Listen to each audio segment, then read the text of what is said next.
Allez, salut à toi, futur bon trader, et bienvenue dans cette nouvelle vidéo. Donc on est sur une zone ultra importante sur le S&P 500 et on est en train d'attendre une confirmation pour pouvoir entrer en position. Donc on rentre dans une zone de single print, une zone de rejet. On voit ici par exemple qu'il y a un gros ordre au marché à 300 contrats, pardon.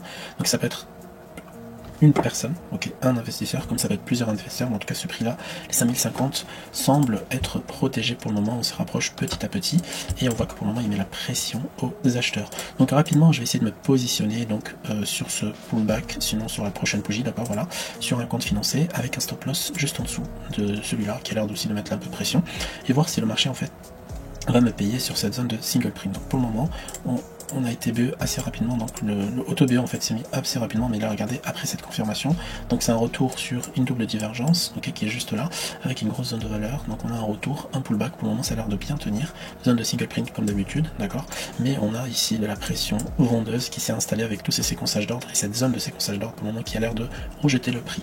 Donc comment faire? Bah en fait dès que le marché va y arriver, on va se mettre à BE et on va voir si le marché va traverser ou pas. Parfait.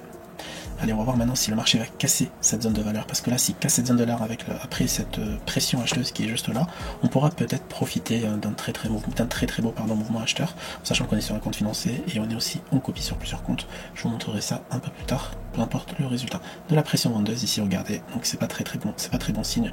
De la pression vendeuse aussi sur la bougie précédente. Pour le moment, c'est parfait, on va se mettre à bio ici. On est en train de gagner à peu près 200$, 160 $, donc c'est vraiment pas mal. Je pense que le marché va nous sortir, on va se mettre à BE comme ça.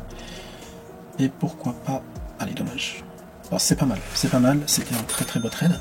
En plus qu'il était copié sur plusieurs comptes, donc on peut voir ça ensemble rapidement. Voilà, on peut voir ça ensemble rapidement.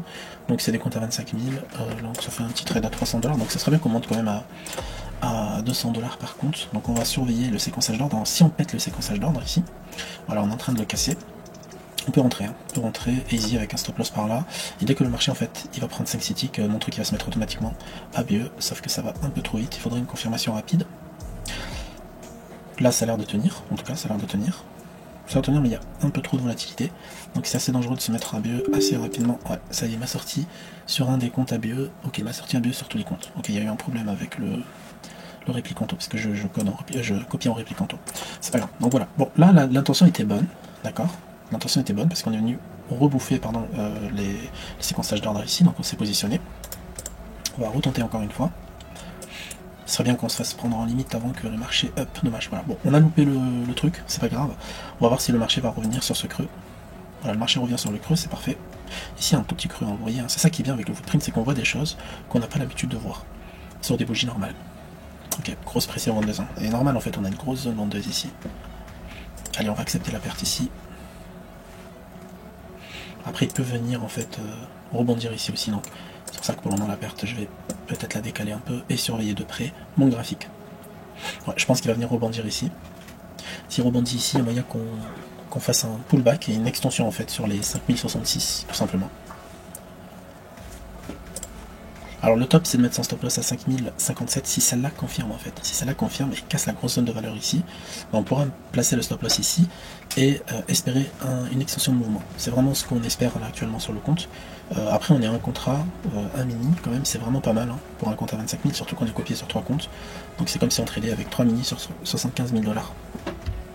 Voilà, ici ça passe pas. Ça passe pas pour le moment, on peut toujours rebondir sur la V1. La VA peut servir de rebond maintenant. On va voir si le marché rejette la VA. Et on a une grosse zone d'absorption ici. Je sais pas si vous voyez. Hop, on va zoomer. Ici.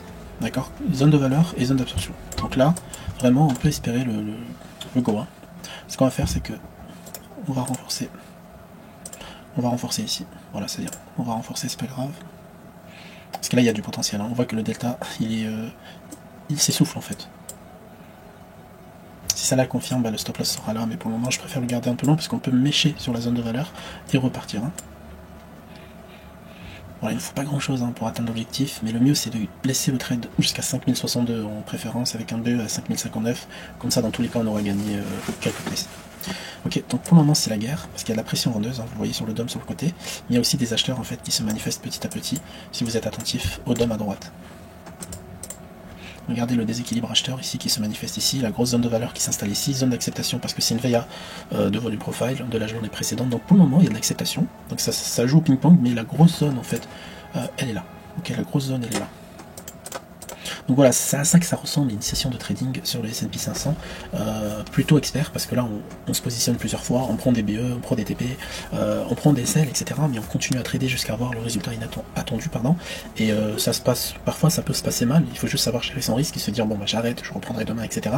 Mais ça ressemble plutôt à ça, une session de trading, quand vous êtes familier avec le S&P 500, avec le footprint, avec le DOM, et avec le market profile et le volume profile. Donc vous avez parfois des zones très intéressantes et des zones très pertinentes que vous pourriez bien sûr, voilà, il s'est mis à BE tout seul, donc c'est parfait, voilà, c'est parfait. Bon là, je suis plus que bien, mais j'aimerais bien, voilà, c'est parfait, c'est parfait, c'est parfait. Voilà, ce qui est fait, c'est que, ce qui est fait là, c'est assez incroyable, hein. Ça vous montre rapidement, hop. Alors attendez, parce que je crois qu'il y a des ordres qui ne sont pas fermés, donc position, ouais, on va le fermer, voilà, voilà, alors, c'est vraiment incroyable. Du coup, le résultat est incroyable. Là, on est parti de 25 000.